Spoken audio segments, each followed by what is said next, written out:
ఇదే కదా నీ కథ ముగింపులేనిదై సదా సాగదా. ఇదే కదా నీ కథ ముగింపులేనిదై సదా సాగదా.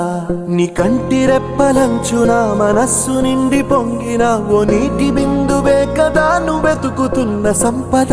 ఒక్కొక్క జ్ఞాపకానికి 100 ఏళ్ల ఆయువుందిగా, ఇంకెన్ని ముందు వేచనో అవన్నీ వెతుకుతూ పదా. మనుష్యులందు నీ కథ మహర్షిలాగా సాగదా. మనుష్యులందు నీ కథ మహర్షిలాగా సాగదా.